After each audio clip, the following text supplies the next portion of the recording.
Hello friends, आपका बहुत बहुत स्वागत है हमारे यूट्यूब चैनल एग्रीसार विद वीसी पर। तो यहाँ पर मैं आपके सिक्स सेमेस्टर का एग्ज़ाम का ओल्ड पेपर सॉल्व करवाने वाला हूँ, जो कि है farming system, precision farming and sustainable agriculture का। तो ये 2022 का पेपर है। इसके बाद आपको 2023 और 2024 के पेपर का भी सोल्यूशन दिया जाएगा। तो आपका जो फर्स्ट क्वेश्चन है, इसमें निम्नलिखित में से कौन सा बहुमंजिला फसल का उदाहरण है? तो बहुमंजिला फसल का उदाहरण आपका गन्ना और आलू है। किसी विशेष खेती के लिए कुशल फसल प्रणाली निर्भर करती है। तो ये फार्म संसाधन पर निर्भर करती है, फार्म उद्यम पर निर्भर करती है, फार्म प्रौद्योगिकी पर भी निर्भर करती है। तो इसका आंसर आपका हो जाएगा उपर्युक्त सभी। निम्नलिखित में से कौन सी एक पूंजी प्रधान फसल है? तो पूंजी प्रधान फसल आपकी गन्ना भी है, केला भी है और आलू भी है। तो इसका आंसर भी आपका उपर्युक्त सभी हो जाएगा। निम्न वर्षा वाले क्षेत्र में कौन सी फसल प्रणाली अपनाई जाती है? निम्न वर्षा वाले क्षेत्रों में एकल फसल प्रणाली अपनाई जाती है, सघन फसल अपनाई जाती है। तो सघन फसल जो है आपकी अपनाई जाती है सीमित भूमियों में। कृषि फसलों और पर्यावरण के संबंध का अध्ययन किया जाता है। तो इसका अध्ययन किया जाता है कृषि पारिस्थितिकी में।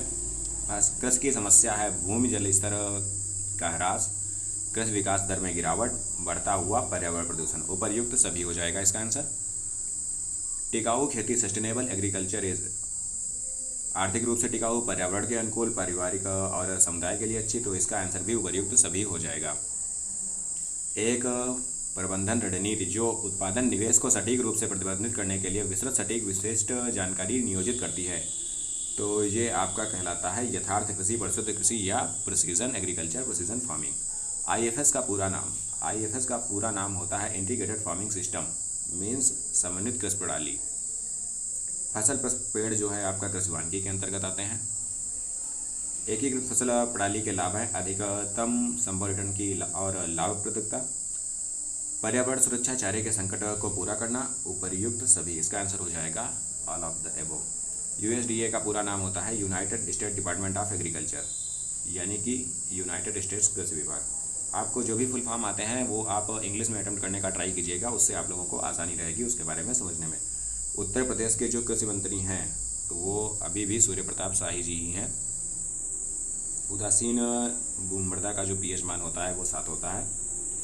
कृषि प्रणाली के उचित संयोजन और लाभप्रदता को बढ़ाने के लिए उपलब्ध साधनों का प्रतिनिधित्व करती है। तो ये आपका ए भी दोनों हो जाएगा, कृषि संसाधन और कृषि उद्यम।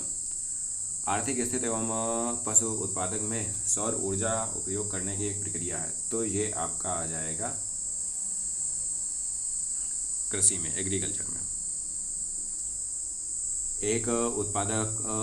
एक उत्पाद के स्तर में परिवर्तन होने की स्थिति में उसी दशा में दूसरे उत्पाद के परिवर्तन में जो है परिवर्तन होना कहलाता है आपका पूरक संबंध उनके बीच में होता है, कॉम्प्लीमेंट्री रिलेशनशिप। कृषि प्रणाली दृष्टिकोण के लिए आवश्यक है।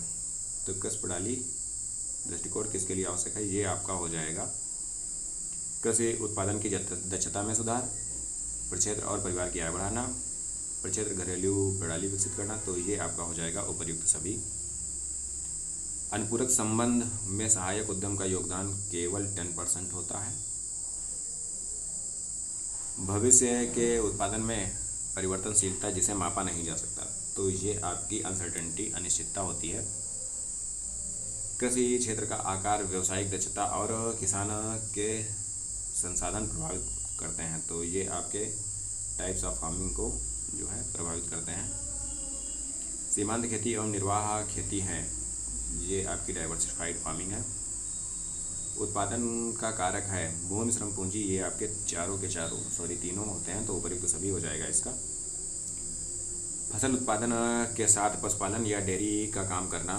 तो ये आपका मिक्स्ड फार्मिंग, ये एक फार्मिंग सिस्टम का ही टाइप है और इसमें अदर कोई फार्मिंग का नहीं है। तो इसलिए आंसर मिक्स्ड फार्मिंग ही होगा। ऐसे आप श्योर भी हो सकते हैं। आधुनिक कृषि में पारिस्थितिकी होती है। तो ये भंगुर होती है, यानी कि फर्जाइल होती है। राज्य कृषि का उदाहरण है। तो राज्य कृषि का उदाहरण प्रदर्शन फार्म, बीज प्रक्षेत्र अनुसंधान फार्म, ये सभी होते हैं। निम्नलिखित में से कौन सा युग्म सुमेलित नहीं है? पूंजीवादी अधिकतम लाभ प्राप्त करना, ठीक है। किसान खेती, परिवार की आवश्यकताओं की पूर्ति करना, ठीक है। राजकीय खेती, सरकार द्वारा कृषि प्रतिबंधित करना, ये भी सही है। तो इसका रॉन्ग आंसर हो जाएगा रैंचलैंड कृषि विधियाँ।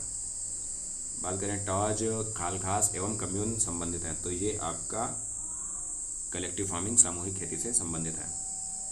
LER का फुल फॉर्म होता है लैंड इक्विवेलेंट रेशियो, मीन्स भूमि समतुल्य अनुपात। भूमि संतुलन अनुपात किसके द्वारा का प्रयोग किसके मूल्यांकन में किया जाता है? तो इसका जो है यूज़ किया जाता है इंटरक्रॉपिंग में अंतर फसलों के मूल्यांकन के लिए। एग्रीकल्चर जो है लैटिन भाषा का शब्द है, एग्रोनॉमी ग्रीक भाषा का शब्द है, मैन्योर फ्रेंच भाषा का शब्द है। वर्तमान में ICAR के जो DG हैं, तो जिस टाइम का ये पेपर है उस टाइम DG थे टी मोहोपात्रा। उसके बाद जो रहे हैं वो हिमांशु पाठक रहे हैं, और उसके बाद जो अभी हैं, तो जो वर्तमान में ICAR के DG हैं उनका नाम है बंकीलाल जाट। और बहुफसल सूचकांक जो है ये दिया था डालरिम्पल ने। मृदा उर्वरता पुनर्स्थापित दलहनीय फसलें करती हैं क्योंकि ये नाइट्रोजन फिक्सेशन करती हैं। सनई और मक्का की कृषि सघनता जो होती है वो 50% होती है, क्योंकि इसका फार्मूला होता है number of crops gone in a rotation upon duration of crop rotation into 100। तो जो सनई है ये ग्रीन मैन्योरिंग है, इसे जो है क्रॉप के रूप में नहीं लिया जाता है, नंबर इसका काउंट नहीं किया जाता है। तो इसका जो रोटेशन हो जाएगा वो 2 साल का हो जाएगा, इसका मतलब ये 50% हो जाएगा। फसल सघनता का सूत्र जो होता है, फसल सघनता बराबर कुल फसली क्षेत्र बराबर शुद्ध फसली क्षेत्र into 100। Total crop area upon net cultivated area into 100 होता है। कौन सी फसलों को फसल चक्र सघनता में फसल के तौर पर नहीं गिना जाता है? ग्रीन मैन्योरिंग क्रॉप, जो कि अभी मैंने आपको बताया था, सनई वहाँ पर नहीं गिना गया था। मक्का प्लस आलू प्लस प्याज, प्लस का जो सिंबल आता है वो आपका इंटरक्रॉपिंग में आता है, इसलिए यह जो है आपका फसल चक्र 1 वर्षीय फसल चक्र हो जाएगा। अगर यहाँ पर डैश लगा होता तो वो एक क्रॉप के रूप में कंसीडर किया जाता, तब आपका ये 2 वर्षीय फसल चक्र हो जाता। आच्छादित फसल का उदाहरण जो है तो ये आपका उड़द है। फसलों का वार्षिक क्रम और स्थानिक व्यवस्था कहलाती है, तो ये आपका क्रॉपिंग पैटर्न फसल पद्धति कहलाती है। फसल उत्पादन कसबान की मुर्गी पालन एवं पशुधन घटक है, तो ये आपके फार्मिंग सिस्टम के हैं, इससे रिलेटेड क्वेश्चन पहले भी आ चुका है। रेशम कीट का पालन आपका सेरिकल्चर के अंतर्गत किया जाता है। सहकारी किराएदार खेती में भूमि का स्वामित्व होता है, तो ये सामूहिक होता है। शुष्क कृषि की प्रमुख समस्या जो है वो है to conserve the soil moisture, मृदा की नमी को संरक्षित करना। भू परिष्करण के पिता जेथरो टिल जी हैं। भू परिष्करण के बाद मृदा की भौतिक दशा जो आपकी टिल्थ कहलाती है। रिले क्रॉपिंग को शेर सिंह बेंस द्वारा जो है प्रस्तुत किया गया था। टेंसियोमीटर का उपयोग किया जाता है मृदा की नमी मापने के लिए, सॉइल मॉइस्चर के लिए। एजोला जैव उर्वरक है, जिसे जलीय फंड भी कहा जाता है, और ये धान की खेती में मुख्यतः प्रयोग किया जाता है। दलहनी फसलों में जो है बीजों का टीकाकरण यानी कि सीड ट्रीटमेंट जो किया जाता है, इनोकुलेट किया जाता है सीड्स को, वो राइजोबियम कल्चर के द्वारा किया जाता है ताकि वो नाइट्रोजन स्थिरीकरण बेटर रूप से कर सकें। पौधे जो है नाइट्रोजन को किस रूप में, तो ये NH4 और NO3 दोनों रूप में ग्रहण करते हैं। यूरिया में एमाइड के रूप में नाइट्रोजन पाया जाता है। वह योजना जिसके अनुसार खेत के अलग अलग भूखंड पर फसलें उगाई जाती हैं, तो ये आपका क्रॉपिंग स्कीम यानी कि फसल योजना कहलाती है। नीलहरित शैवाल का प्रयोग धान की खेती में किया जाता है। जब 2 या 2 से अधिक फसलों को बिना किसी पंक्ति व्यवस्था के साथ उगाया जाता है, तो ये आपका मिक्स्ड क्रॉपिंग कहलाती है। और अगर जो है पंक्ति की व्यवस्था के साथ उगाया जाता है तो वो आपकी इंटरक्रॉपिंग कहलाती है।